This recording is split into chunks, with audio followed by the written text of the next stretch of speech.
ተወዳጁ ተዋናይ ደራሲ እንዲሁም አዘጋጅና የቴሌቪዥን ፕሮግራም አቅራቢ ነጻነት ወርቅነህ በተወለደ በ43 ዓመቱ ከዚህ ዓለም በሞት ተለይቷል። በበርካታ የመድረክ ቲያትሮች እንዲሁም ደግሞ ፊልሞች ብሎም የሬዲዮና የቴሌቪዥን ተከታታይ ድራማዎች ላይ ከመተወንም አልፎ በጣቢያችን የኢቢኤስ ቴሌቪዥን በሚተላለፈው የቤተሰብ ጨዋታ መሰናዶ ላይ ለበርካታ ዓመታት ተወዳጅ ሆኖ የዘለቀው ነጻነት ወርቅነህ ህልፈት ብዙዎችን ያስደነገጠ ሆኗል። ሪፖርተራችን አቤል አበበ በማስታወቂያ ስራዎቹ ጭምር የሚታወቀውን የተወዳጁን የጥበብና የሚዲያ ሰው የህይወት ጉዞ በተከታዩ ጥንቅሩ መለስ ብሎ ቃኝቶታል። እንመልከተው። ዛሬ እኔ ቢይዘው ነገ እናንተ በዋስ ትለቁትና የኔ ጥርስ በጠንሽ ቦክስ አለ ውሃ ይዋጣል። መሬት ቢዘረገፍ ታላቅ ነው መሰለ።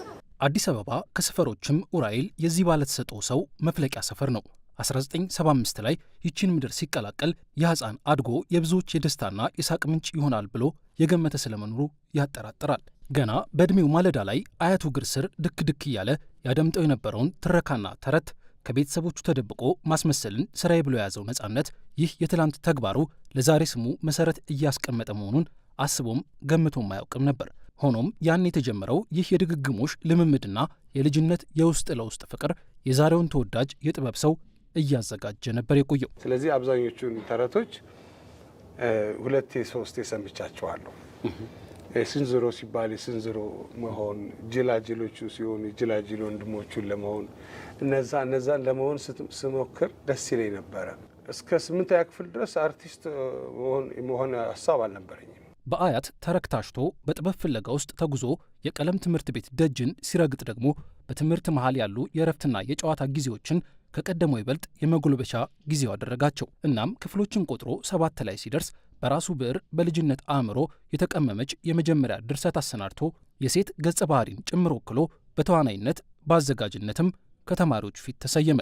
7ኛ ክፍል አንድ ድራማ ጻፍኩኝና የጉሊቷ እናቴ የሚል ካስት አስጠናዋቸው። ከዛ ልጅቷ አልሰራም ማለች። እናቷና የምትሰራው ልጅ ተለማምደን እኮ ነው ባለቀ ሰዓት እኔ ልብስ ይዤላት ማዘር እንጀራ የምትጋግርበትን ሻሽ ምናምን ይዤላት ሄጄ አልሰራም ስትል እኔ ሰራሁት።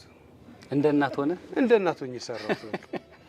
ፊቴ እንደዚህ ሸፈንኩ። ጺም የለም እኔ ያኔ አሪፍ ነው። ድምጽንስ እንዴት ተመጣ? ቀጠን እንደ አያቴ ነው።